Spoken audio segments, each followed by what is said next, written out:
వ్యర్థమైన మాటలు, unwanted thoughts మనం చెయ్యి.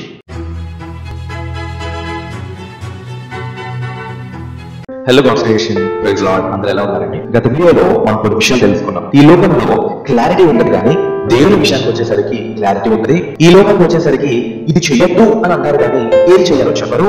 కానీ దేవుని విషయానికి వచ్చేసరికి ఇది చెయ్యొద్దు అని చెప్పిన దేవుడు ఏది చెయ్యాలో కూడా చెప్తాడు. అంత గొప్ప దేవుడు మన దేవుడు అన్న విషయాన్ని మనం విన్నాం, మనం తెలుసుకున్నాం.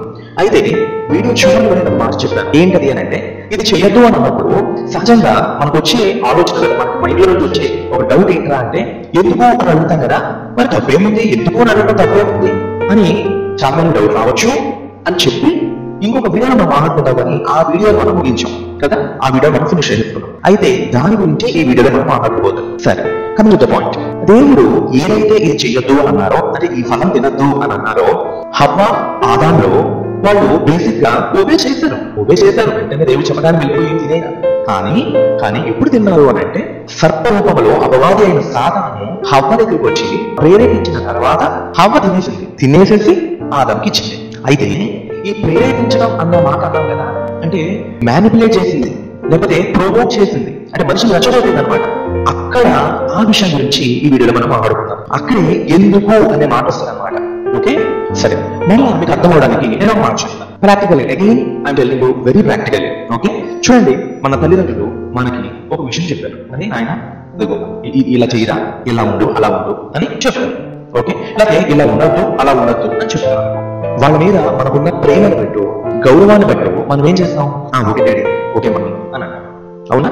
సరే, ఇంకొక చిన్న చేంజెస్ చెప్పాను. ఇదే ఎగ్జాంపుల్. బేసిక్ గా అందరి ఇళ్లలో అమ్మ విషయానికి వచ్చేసరికి మనకు కొంచెం చదువుగా ఉంటాం అమ్మతో. అవునా?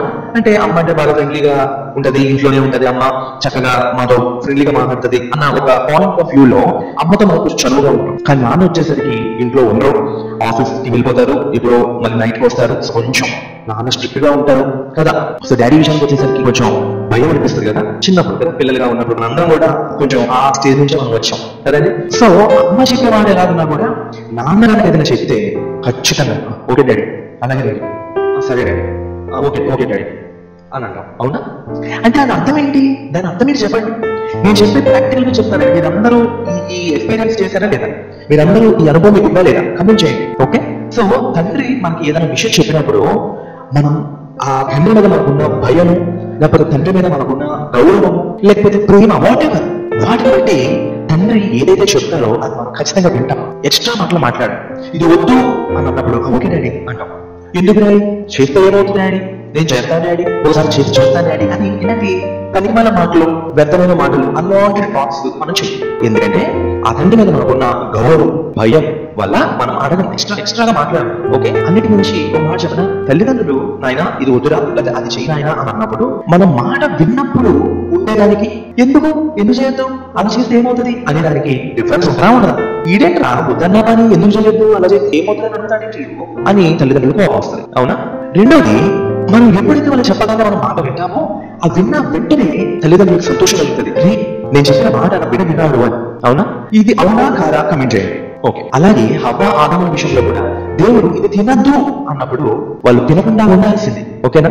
ఎందుకంటే ఇది తినద్దు అన్న దేవుడే ఏం తినాలని చెప్పారు కదా, ఇంకేంటి ప్రాబ్లం? ఇది తినద్దు అన్నారంటే ఏదైనా రీజన్ ఉంటుంది కదా. నీ తండ్రి మీద నీకు నమ్మకం ఉంది కాబట్టి, నీ తండ్రి మీద నీకు ప్రేమ ఉంది కాబట్టి, అన్నిటికి మించి నీ తండ్రి మీద నీకు గౌరవం ఉంది కాబట్టి ఇది చేయదున్నా, కానీ అది అదంతా తెలుగు, అదంతా వెళ్ళు, నీకు వెళ్ళదురా, ఇది తినద్దురా, ఇక్కడ ఉండదురా అన్నప్పుడు నీ తండ్రి మీద నీకున్న గౌరవాన్ని బట్టి, నీ తండ్రి మీద నీకున్న నమ్మకాన్ని బట్టి నువ్వు ఆ పని చేయవు. ఏదైతే చేయదన్నానో ఆ పని చెయ్యవు. అదే నీ తండ్రి మీద నీకు గౌరవం కానీ, నమ్మకం కానీ, ఎటువంటి ప్రేమ కానీ అసలు ఏమి లేదనుకోండి, అప్పుడు ఎక్స్ట్రా మాటలు నమ్మకం. దీన్ని ఎందుకు, చేస్తే ఏమవుతుంది, ఒకసారి చేసి చూస్తానులేండి, ఇలాంటి అన్వాంటెడ్ వేస్ట్ మాటలు మాట్లాడుతుంది. అవునా? అంటే దీని వల్ల ఏమర్థమైంది? మన దేవుడు, మన తండ్రి మనకి ఏది చెప్తే అది మనం చేయాలి. ఎక్స్ట్రా ప్రశ్నలు అడగకుండా మనం చేయాలి. చేస్తే మనం మన తండ్రిని గౌరవించిన వాళ్ళం అవుతాం. అన్నిటికి మించి మన తండ్రి మీద మనకి నమ్మకం ఉంది అని మనం నిరూపించిన వాళ్ళం అవుతాం. అవునా? ఓకే, కాబట్టి మీరందరూ కూడా గుర్తుపెట్టుకోండి, దేవుడు మనకి ఏది చెప్తే అది మనం చేయాలి. ఎక్స్ట్రా డౌట్లు, ఎక్స్ట్రా క్వశ్చన్స్ ఇవన్నీ కూడా అడగద్దు. దేవుడు చెప్పారా అది వద్దనా అది మాది. అర్థమవుతుందా? అలా గనక మనం ఉన్నట్లయితే, మనం ఆయన మాటని గనక విన్నట్లయితే ఖచ్చితంగా ఆయన ఇచ్చే ఆశీర్వాదాలు మనం పొందుకుంటామండి. లేదా ఆయన ఇచ్చే ఆశీర్వాదాలు మనం దూరం చేసుకుంటాం. అందుకనే దేవుని వాక్యంలో అద్భుతంగా ఒక మాట రాయించాడు. యెషయా 55:7 చూస్తే, భక్తిహీనులు తమ మార్గమును విడువలేదు, దుష్టులు తమ తలంపులను మానవలేదు. వారు యెహోవా వైపు తిరిగిన ఎడల ఆయన వారి యందు జాలిపడు, వారు మన దేవుని వైపు తిరిగిన ఎడల ఆయన బహుగా క్షమించును. చూసారా, హోల్ కాన్సెప్ట్ ఒకటే. దేవుని మాట విన, దేవుని వైపు తిరగాలి, దేవుని మీద మనం నమ్మిక ఉంచాలి, దేవుడు ఏది చెప్తే అది చేయాలి, ఏది వద్దన్నారో అది విడిచిపెట్టాలి. అలా చేసినట్లయితే దేవుడిచ్చే ఆశీర్వాదాలు మన జీవితంలో మెండుగా ఉంటాయి. మనల్ని దేవుడు క్షమించే దేవుడై ఉన్నాడు, అలాగే మనల్ని ఆశీర్వదించే దేవుడై ఉన్నాడు. హల్లెలూయా. సో ఇప్పుడు ఏదైతే మాటలు విన్నామో ఆ విధంగా మనందరం కూడా పొందుకుగాక. ఆమేన్. God bless you.